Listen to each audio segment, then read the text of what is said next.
can I ask you something that has been quietly bothering me for about a week? Only a week? Okay, fair. So I was watching this American crime drama, and there's a scene where the detective calls her partner and says, "I'm at the hospital."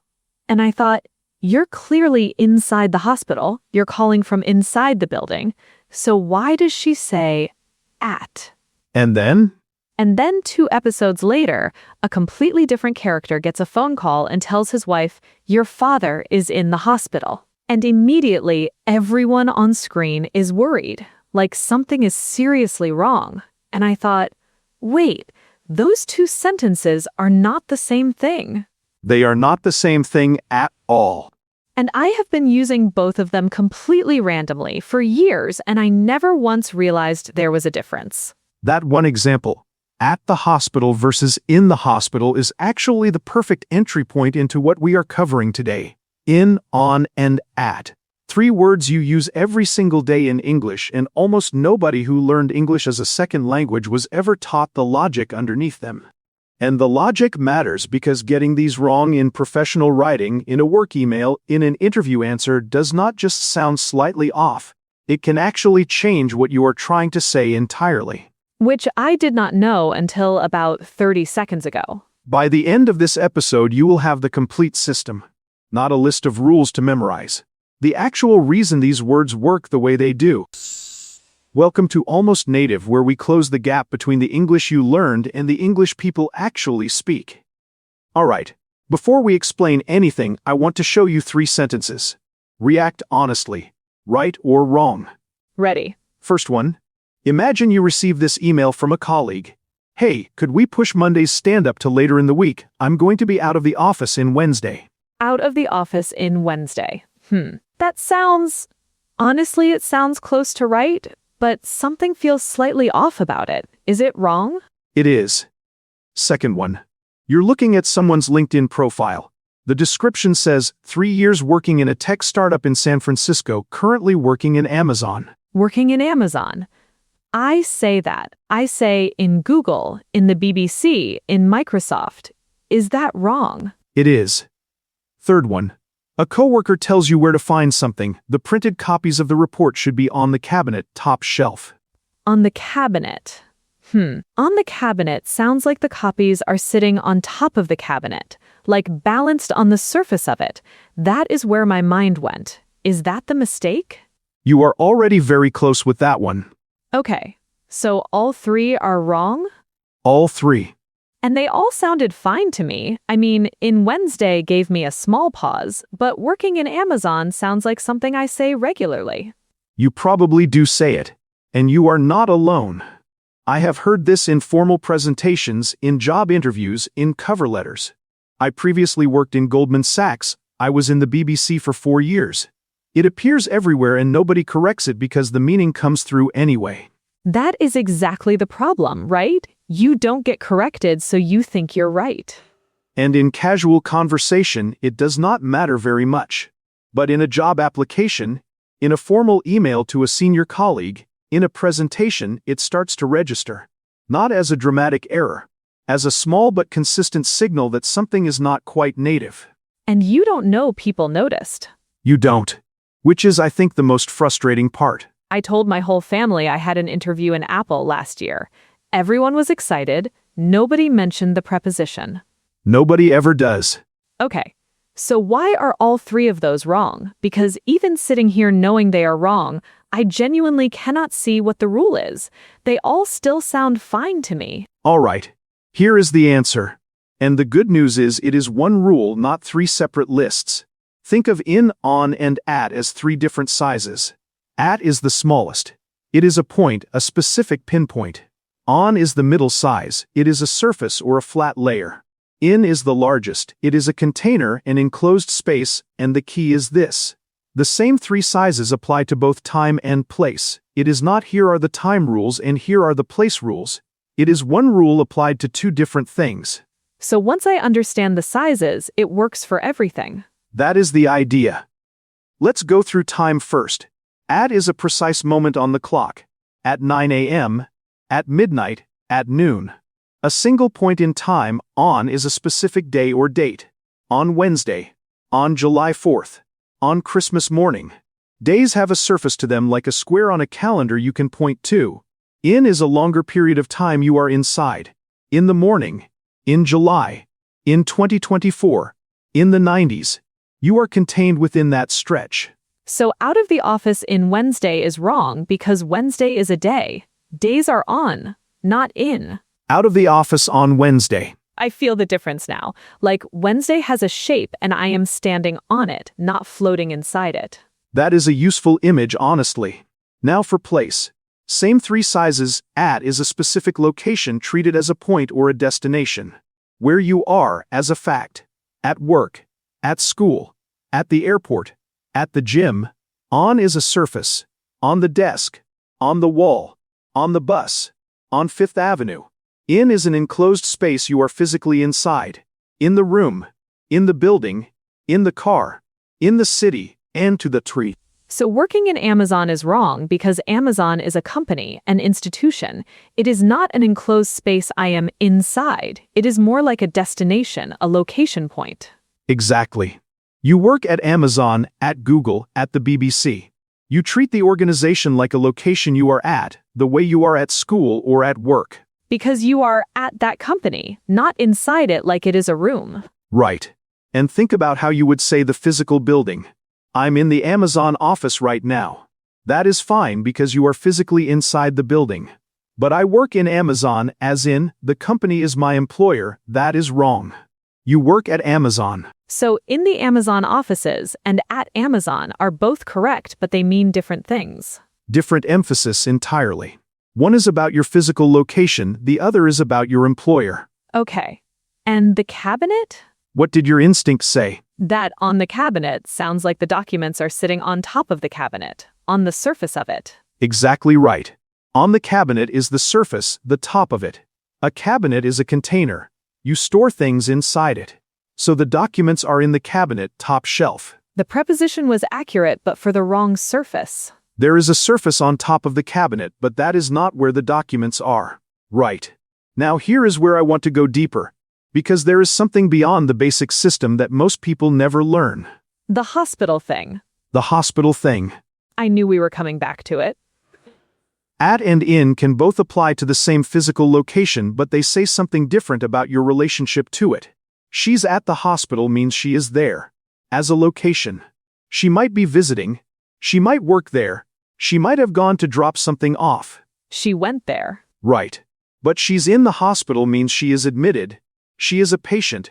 She is inside that institution as a participant, not just as a visitor at that location. So at tells you the location and in tells you the situation.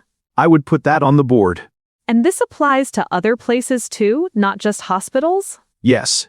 She's at university means she is there right now, at that location. She's in university means she is enrolled, she is in that phase of her life, she is a student. Same physical place, completely different meaning. Wait. So, in university tells you something about her life stage, not just where she is standing. Exactly. And this is the distinction that most learners never get. They learn one rule, point surface container, which is correct. But they don't learn that for institutional places, at and in can both apply with a shift in meaning. At is about location, in is about belonging to the system. Okay, but hold on. I want to push back here. Because I have heard people say she's at the hospital when they clearly meant she was admitted, like as a casual shorthand. And that happens. In very casual speech, people do sometimes blur this. But in careful speaking and writing, the distinction holds, and it is the one that native speakers rely on to communicate quickly and precisely. If your colleague texts you, "Sarah's at the hospital," you do not clear your schedule. If she texts, "Sarah's in the hospital," you probably do. Real stakes. Significant stakes. Okay, before we practice, give me the whole system back. Okay. At is a point, a precise moment in time or a specific location treated as a destination. On is a surface or a layer, a day on the calendar, a street you walk along, a floor you stand on. In is a container, an enclosed space, or a period of time you are inside. And for places, At and in can both apply to the same location, but at means you are there as a destination and in means you are part of the system, physically inside or admitted in some way. That is the complete picture. Most people only get the first half for scenarios. React naturally. 4? Okay. First, you are sending a calendar invite to your team. The meeting is next Friday morning at 10 a.m. in the main conference room on the 3rd floor. Team meeting on Friday at 10 a.m. We will meet in the main conference room on the 3rd floor. All 4 correct in one sentence. On Friday for the day. At 10 a.m. for the precise time. In the conference room because it is an enclosed space. On the 3rd floor because floors are surfaces you stand on. It just came out. I wasn't even thinking about it. That is exactly the goal. Second scenario. You are in a job interview. The interviewer asks you to describe your professional background. You want to mention that you worked at a consultancy for 2 years and then moved to your current company. I spent 2 years working at a consultancy, and then I joined the team at... Wait, do I say at or in for my current company? What does your instinct say? At. Because the company is a destination, not a container. At your current company. Correct. And you can also say you work for a company, which is even more natural in professional contexts. But at is right. So I work in a company as a general statement is wrong. Wrong. You work at a company or for a company.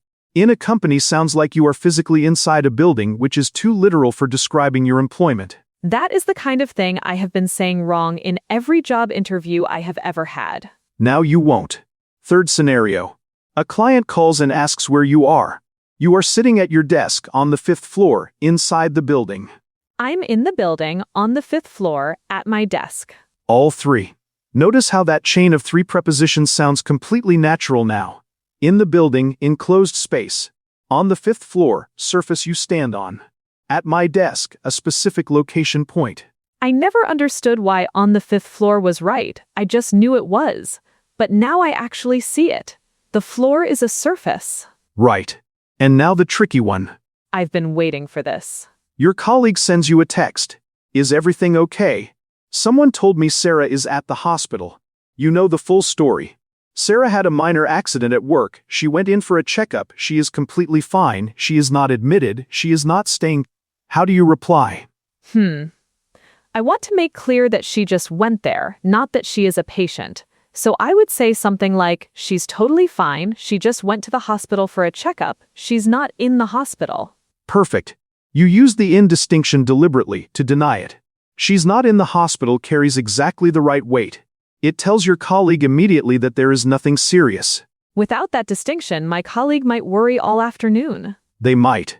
And the text would be longer and messier. The precision does real work. Okay. Can I try to summarize the whole thing one more time now that I have actually practiced it? Go ahead. So at is for points and destinations, a specific time on the clock, a company you work for, a location you are at. On is for surfaces and layers, days on the calendar, floors you stand on, streets you walk along. And in is for containers and enclosed spaces, and for time, longer periods you are inside. And the extra thing, the one I did not know before today, is that for places like hospitals and universities, at and in both work, but they mean different things. At says where you are, in says what your situation is. That is exactly right. And the last part. At says location, in says situation is the thing worth holding on to. It applies to more places than just hospitals. All right. Here is the section where we go past what any textbook would cover. This is my favorite part. I want you to think about a phrase native speakers say automatically without ever thinking about it. I'm at home. At home. Yes, I say that. Not in home. Not in the house. Now that you say it, in home sounds completely wrong, but in the house sounds fine. And that difference is important, because home and house are not the same kind of word.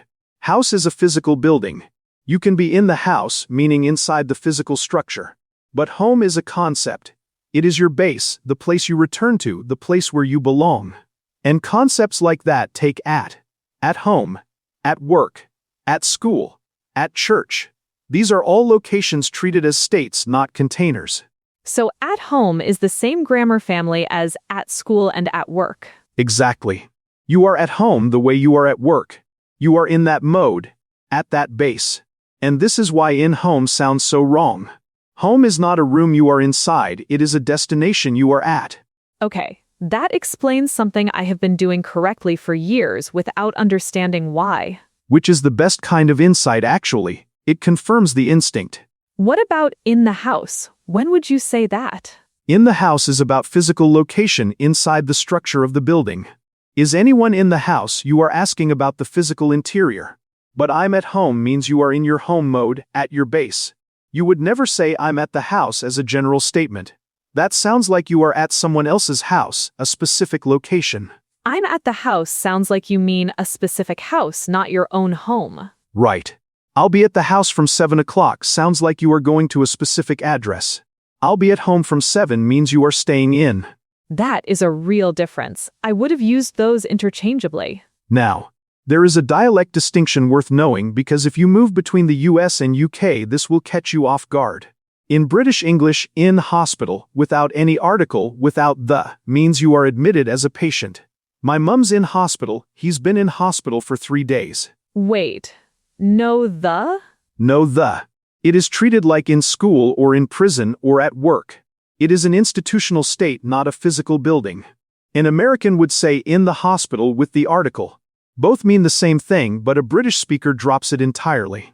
So if someone in London says dad's in hospital, they definitely mean he is admitted, not just visiting. Definitely. And a colleague of mine once moved from Toronto to London, and in her first week she overheard a coworker say quietly in the break room, "Dad's in hospital, it's not looking good." And she did not know this construction, she thought there was a grammar mistake, a dropped article, and she said very helpfully in which hospital. Oh no. The room went very quiet. She was correcting the grammar while his dad was ill. She felt terrible about it. But she genuinely did not know. And that is the kind of thing that is never in a language textbook. You have to live through it or someone has to tell you. Or you have to watch enough British crime dramas. Honestly. That works too. Okay, let me try to pull this together the way I would explain it to a friend. So there are 3 sizes. At is the smallest, a point, a precise time on the clock or a specific location you are at, like a destination. On is the middle, a surface or a layer. Days on a calendar, streets you walk along, floors you stand on, screens and platforms you appear on. In is the largest, a container or an enclosed space, or for time, a longer period you are inside, a morning, a month, a decade. And the one thing I would add? The situation versus location thing.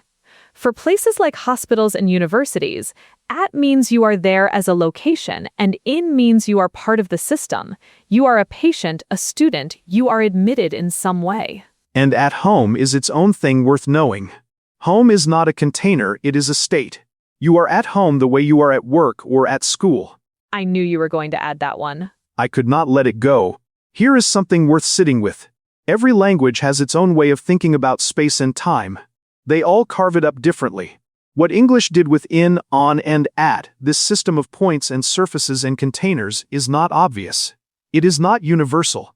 And when learners get these wrong, it is not because they do not understand space or time, it is because nobody showed them the way English decided to think about it.